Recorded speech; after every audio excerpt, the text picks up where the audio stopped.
अध्यक्ष महोदय, सन 2025-26 चा राज्यस्तर सर्वसाधारण विभागीय नेतृत्व अर्थसंकल्पावरती जो सन्माननीय अजितदादा पवार साहेब यांनी मांडलेला आहे आणि सलग 11 वेळा, सलग नाही मध्ये गॅप होता, 11 वेळा अर्थसंकल्प मांडणारे मला वाटतं पहिले ते अर्थमंत्री राहिलेले आहेत। यापूर्वी 9 किंवा 10 वेळापर्यंत गेलेले, परंतु यावेळेस 11व्या वेळा अजितदादांनी अर्थसंकल्प मांडलेला आहे। त्याच्याबद्दल मी या ठिकाणी त्यांचं अभिनंदन करतो अजितदादांचं। आणि उत्तरदायित्व व वित्तीय व्यवस्थापन कायद्यानुसार राजकोषीय तूट स्थूल राज्य उत्पन्नाच्या 3% पेक्षा कमी ठेवण्यातही शासन यशस्वी ठरलेले आहे। त्याबद्दल त्यांचं मनापासून या ठिकाणी अभिनंदन करतो। सन्माननीय अध्यक्ष महोदय, याच्यामध्ये साधारणतः 288 मतदारसंघ हे आमचे महाराष्ट्राचे आहे। यापैकी 132 मतदारसंघामध्ये शहर किंवा निमशहरी अशा पद्धतीचे मतदारसंघ येतात आणि 156 मतदारसंघ हे ग्रामीण भागात येतात। परंतु एकंदरीत त्याचे विभाग आणि खर्च होणारा पैसा याचा जर विचार केला तर 156 ला 132 भारी पडतात का काय, अशा पद्धतीची काही प्रकार या ठिकाणी आपल्या समोर दिसतोय। कारण अध्यक्ष महोदय, ग्रामीण भागाला आपणही जिल्हा परिषदेचे सदस्य म्हणून निवडून आलेला होता। अजितदादांचा बारामती मतदारसंघ आहे। कदाचित मला वाटतं बारामती शहराचं मतदान एकीकडे झालं असेल आणि सगळ्या ग्रामीण भागाचं मतदान एकीकडे झालं असेल, अशी एकंदरीत परिस्थिती आहे। आता ग्राम विकास विभागाची तरतूद जर पाहिली तर अध्यक्ष महोदय 11,480 आहे आणि नगर विकासची 10,692 आहे। म्हणजे जवळपास इक्वल ही तरतूद या ठिकाणी करण्यात आलेली। पर शहरामध्ये MMRD आहे, आणखी वेगवेगळ्या अनेक योजना आहेत, त्या सुद्धा शहरामध्ये राबतायत। म्हणजे मुंबई, ठाणे, पुणे, त्याच्यानंतर नाशिक एवढ्या एरियामध्ये जर पाहिलं तर पैसा जो आहे तो मोठ्या प्रमाणावरती खर्च झाल्याचं या ठिकाणी दिसतंय। आणि पुण्याचे पालकमंत्री म्हणून जो पुण्यापासून ते आमचा इकडचा पण तळेगाव ते चाकण केलाय, तर अजितदादांना माझी विनंती आहे की तळेगाव ते चाकण करायच्या ऐवजी चाकण ते शिक्रापूरचा सुद्धा समावेश या रस्त्यामध्ये केला पाहिजे। कारण तिकडं शिक्रापूरचा तुमचा झाला, शिरूर पर्यंतचा झाला, पण तळेगाव ते चाकणच का, तळेगाव ते शिक्रापूर का नाही? नाही ना, 25 किलोमीटरचं अंतर दाखवलं त्याच्यात। अजितदादांना माझी विनंती आहे, आता दादा तिथं बोलायला लागले त्याच्यामुळे मी काय बोलणार नाही। झालंय आम्हाला माहिती नाही झाला ना अध्यक्ष महोदय, व्हावा अशी माझी इच्छा आहे। कारण दरवेळेस त्याच रोडने आम्ही येतो। तळेगाव पासून चाकण पर्यंतचे किलोमीटर दाखवले, चाकण ते शिक्रापूरचे किलोमीटर दाखवलेले नाही। म्हणून तो एक बदल त्या ठिकाणी करावा आणि सार्वजनिक बांधकाम रस्त्याला स्वतंत्र त्या ठिकाणी पैसा दिलेला आहे, त्याच्याबद्दल मी आभार मानतो।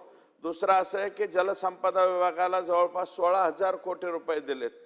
अध्यक्ष महोदय, एवढ्या मोठ्या प्रमाणावरती तरतूद ही कधीच झाली नव्हती, ती पहिल्यांदा या ठिकाणी तरतूद झालेली आहे। कृषीला जवळपास 10,000 कोटी रुपयाची तरतूद आहे आणि इतर मागास बहुजन कल्याणला 4,368 तरतूद आहे। याच्यामध्ये एकच सूचना आहे की ओबीसी मधल्या सुद्धा अल्प घटक जो आहे मायक्रो ओबीसीचे घरकुलं हे अगोदर व्हायला पाहिजेत, त्याच्यानंतर ओबीसी मधला मोठा घटक जो आहे त्याचे घरकुलं त्या ठिकाणी झाले पाहिजे। अध्यक्ष महोदय, दिव्यांग कल्याणला 1526 कोटी रुपये दिले। काही बाबीमध्ये संजय गांधी निराधार असतील किंवा अस्थिव्यंग दिव्यांगांना त्या ठिकाणी देण्यात आलेल्या सवलती असतील, या सवलतीमध्ये वाढ करण्याची आवश्यकता आहे अध्यक्ष महोदय. 1,500वरून 3,000पर्यंत अशा प्रकारची काही बदल त्या ठिकाणी करण्याची आवश्यकता आहे. रोजगार हमीला 2,205 कोटी रुपये दिले अध्यक्ष महोदय. या रकमेमध्ये वाढ होण्याची आवश्यकता आहे. ग्रामीण भागामध्ये विहिरीचं काम करायचं असेल, त्याला शेत तलाव करायचा असेल, शेतकऱ्याची फळबाग करायची असेल, शेतकऱ्याची बांध बंदिस्ती करायची असेल, सीसीटी करायची असेल, तर एकमेव पर्याय म्हणजे हे एकमेव रोजगार हमी योजना डिपार्टमेंट आहे, मनरेगा डिपार्टमेंट आहे. आणि याच्यामध्ये राज्य हिस्सा कमी आहे, केंद्राचा हिस्सा जास्त आहे. परंतु मागच्या कालावधीमध्ये याच्यात शेतकऱ्याच्या हिश्श्याच्या ऐवजी, शेतकऱ्याच्या कामाच्या हिश्श्याच्या ऐवजी इथं गुत्तेदाराची कामं मोठ्या प्रमाणावरती झालेली. गुत्तेदारांच्या कामांना पैसा तोही दिला गेला पाहिजे अध्यक्ष महोदय.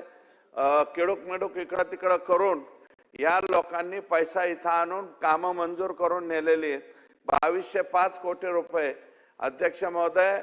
फक्त बीड जिल्ह्यालाच 2,205 कोटी रुपये लागतील, बाकीच्या जिल्ह्याचं काय?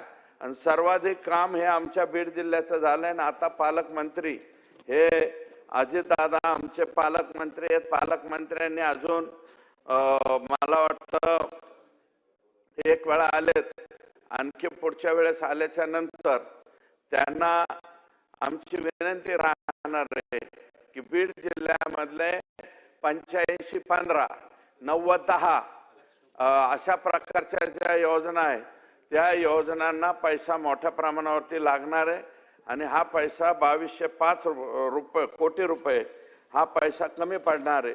आणि अध्यक्ष महोदय, माझी विनंती आहे की हे राज्य सरकारने भरत शेठ गोगावले साहेब यांनी, राज्याचे मुख्यमंत्री, दोन्ही उपमुख्यमंत्री यांनी केंद्र सरकारकडे जाऊन, चव्हाण साहेब, शिवराज सिंग चव्हाण साहेब या खात्याचे मंत्री आहेत, तर मनरेगा मधल्या शेत तलाव, विहीर, गायगोठा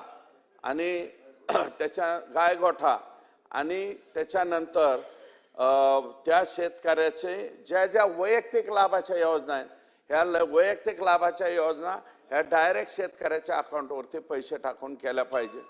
त्याच्यामुळं काय होतंय की डायरेक्ट शेतकऱ्याच्या अकाउंटवरती न टाकल्यामुळं रोजगार सेवक त्याला अडवतोय, गावचा सरपंच अडवतोय, PTO, KTO, DTO आणि मग BDO एवढ्या याच्यातनं जाताना. आणि काही लोक ज्यांच्या नावावरती पैसे पडले ते म्हणतात मोदींचे पैसे आले, आम्हाला तुमचे पैसे देण्याची आवश्यकता नाही. म्हणून तसाही शेतकऱ्याला अडचणी येत आहेत. म्हणून शेतकऱ्याच्या वैयक्तिक लाभाच्या योजना ह्या डायरेक्ट बेनिफिट प्रमाणे डायरेक्ट शेतकऱ्याच्या नावावर पडावा.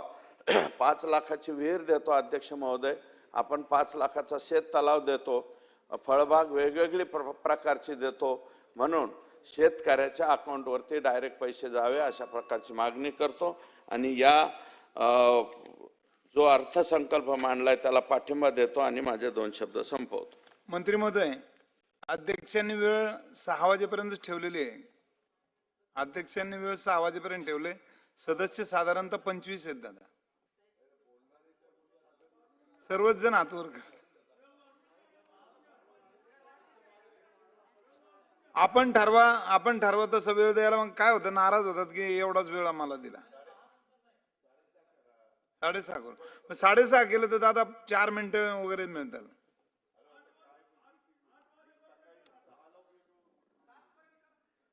रात्री दादा 12:15 पर्यंत चालवलं होतं सभागृह.